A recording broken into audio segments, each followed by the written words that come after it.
Hi dears, എല്ലാവർക്കും സുഖമാണല്ലോ. എല്ലാവർക്കും ദാസേട്ടൻ കിച്ചണിലേക്ക് സ്വാഗതം. ഇന്നത്തെ എൻ്റെ റെസിപ്പി ഒരു തക്കാളി ചെറിയുള്ളി ഫ്രൈ ആണ്. വീഡിയോ ഇഷ്ടപ്പെട്ട് കഴിഞ്ഞാൽ ഒന്ന് ലൈക്ക് ചെയ്യണേ. പിന്നെ ആദ്യമായിട്ട് കാണുന്ന കൂട്ടുകാരൊന്ന് സബ്സ്ക്രൈബ് ചെയ്ത് ആ ബെല്ലൈക്കൺ അമർത്തി ഓളെന്ന ഓപ്ഷൻ കൂടി കൊടുക്കണേ. അതിനായിട്ട് 4 പഴുത്ത തക്കാളി, ഒരു 15 ചുവന്നുള്ളി, 10 വെള്ളുള്ളി, 2 പച്ചമുളക് എടുത്തിട്ടുണ്ട്. നമ്മൾക്ക് തക്കാളി വളരെ പൊടിയായിട്ട് തന്നെ കട്ട് ചെയ്തെടുക്കാം.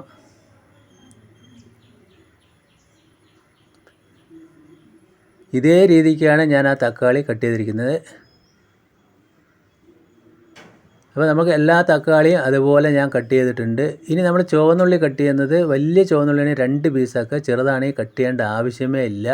ഇതേ വലുപ്പത്തിൽ ചെയ്യാം. ഇനി ഒരു പാൻ അടുപ്പത്ത് വെച്ചിട്ടുണ്ട്. അതിലേക്ക് 2 ടേബിൾ സ്പൂൺ ഓയിൽ ഒഴിച്ച് കൊടുത്തിട്ടുണ്ട്. അതിലേക്ക് 3 ചെറിയ പീസ് കറിക്കായം ചേർത്ത് കൊടുക്കുന്നുണ്ട്. എണ്ണ ചൂടായതിന് ശേഷം അതൊന്ന് മൊരിയിച്ചെടുത്ത് നമുക്കൊന്ന് പൊടിച്ച് കൊണ്ടുവരണം.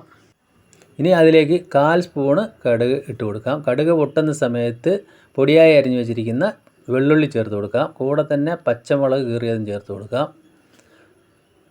ഒന്ന് മിക്സ് ചെയ്തതിന് ശേഷം നമ്മൾക്ക് ആ ചെറിയ ഉള്ളി കട്ട് ചെയ്തതും കൂടി ചേർത്ത് കൊടുക്കാം. ചെറിയ ഉള്ളി ചേർത്ത് കഴിഞ്ഞ് നല്ലതുപോലെ ഒന്ന് വഴറ്റി കൊടുക്കുക. ഒരുപാട് അങ്ങോട്ട് വഴന്ന് പോകരുത്. അതൊന്ന് കളർ മാറുന്നത് വരെ ഒന്ന് വഴറ്റി കൊടുത്താൽ മതി. ഇനി അതിലേക്ക് ഒരു തണ്ട് കറിവേപ്പില കൂടി ചേർത്ത് കൊടുക്കാം.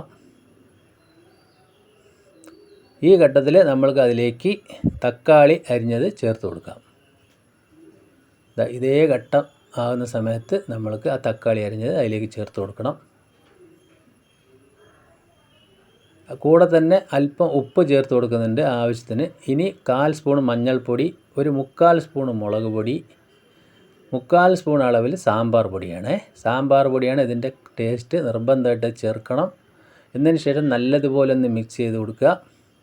നമ്മളിത് കർണാടക സ്റ്റൈലിലൊക്കെയാണ് ഇതുപോലെ ഇരിക്കുന്ന കറി കണ്ടിരിക്കുന്നത്. വളരെ പെട്ടെന്ന് ഉണ്ടാക്കാൻ പറ്റും. ദോശയ്ക്കായാലും ഇഡ്ഡലിക്കായാലും ചോറിനും ചപ്പാത്തിക്കും നല്ലൊരു കോംബോ ആണ്. ഇതിൽ വെള്ളമൊന്നും തീരെ ഒഴിക്കാതെ തന്നെ നമ്മൾ ആ തക്കാളിയുടെ വെള്ളത്തിലും ആ ഓയിലിലും വേവിച്ചെടുക്കണം. ഇനി ആ കറിക്കായം പൊടിച്ചത് അല്പം ചേർത്ത് കൊടുത്തിട്ടുണ്ട്. അതുകൂടി ചേരുമ്പോൾ സൂപ്പർ ടേസ്റ്റായി. നല്ലതുപോലെ ഒന്ന് മിക്സ് ചെയ്ത് കൊടുക്കുക. അപ്പോൾ തീ ലോ ടു മീഡിയം ഫ്ലെയിമിൽ തന്നെ ഇട്ടിട്ട് അതൊരു 3 മിനിറ്റ് അടച്ച് വെച്ച് വേവിക്കണം. 3 മിനിറ്റ് ഇത് അടച്ച് വെച്ച് കഴിഞ്ഞു. നല്ലതുപോലെ നമ്മൾക്ക് വീഡിയോയിൽ കണ്ടാലറിയാം വെന്ത തക്കാളിയെല്ലാം നല്ലതുപോലെ മെൽട്ടായി വന്നിട്ടുണ്ട്. നല്ല സെറ്റായിട്ട് വന്നിട്ടുണ്ട്. ഇത് കണ്ടില്ലേ? ഇത്രയേ ഉള്ളൂ. നമ്മുടെ അടിപൊളി ഉള്ളി തക്കാളി ഫ്രൈ ഇവിടെ റെഡിയായി വന്നിട്ടുണ്ട്. ഇപ്പോൾ ഞാൻ ഉപ്പ് നോക്കുമ്പോൾ കുറച്ച് പോരാകേണ്ട ആ തക്കാളി ആയതുകൊണ്ട് തന്നെ അല്പം കൂടി ഞാനതിലേക്ക് ഉപ്പ് ചേർത്ത് കൊടുത്തിട്ടുണ്ട്. അതുകൂടി ചേർത്ത് നല്ലതുപോലെ ഒന്ന് മിക്സ് ചെയ്യുക. ഇത്രയേ ഉള്ളൂ. അപ്പോൾ ഞാനിപ്പോൾ അതിൻ്റെ ഫ്ലെയിം ഓഫാക്കി കൊടുക്കുകയാണ്. അതിൻ്റെ ഉപ്പും എരിവെല്ലാം നല്ല കറക്റ്റായിട്ട് തന്നെ വന്നിട്ടുണ്ട്. അപ്പോൾ ഒന്ന് 2 മിനിറ്റ് ഒന്ന് മൂടി വയ്ക്കാം. അപ്പോൾ നമുക്കതൊന്ന് തുറന്ന് നോക്കാം. കറക്റ്റായിട്ട് നമ്മളെ തക്കാളി ഉള്ളി ഫ്രൈ ഇവിടെ റെഡി ആയിട്ടുണ്ട്. ഞാനത് വേറെ പാത്രത്തിലേക്കൊന്ന് പകർത്തി കാണിച്ചു തരാം. അപ്പോൾ എൻ്റെ ഈ വീഡിയോ നിങ്ങൾക്ക് എല്ലാവർക്കും ഇഷ്ടപ്പെട്ടെന്ന് വിശ്വസിക്കുന്നു. ഇഷ്ടപ്പെട്ടെങ്കിൽ ഒന്ന് ലൈക്ക് ചെയ്യണേ. പിന്നെ ഫ്രണ്ട്സിനും ഫാമിലിക്കൊക്കെ ഒന്ന് ഷെയർ ചെയ്ത് എന്നെ ഒന്ന് സപ്പോർട്ട് ചെയ്യുക. ഇന്ന് ഞാനത് ചപ്പാത്തിയുടെ കൂടെ തന്നെയാണ് കഴിക്കുന്നത്. അപ്പോൾ ചപ്പാത്തിയുടെ കൂടെ നല്ല ബെസ്റ്റ് കോമ്പിനേഷനാണ്.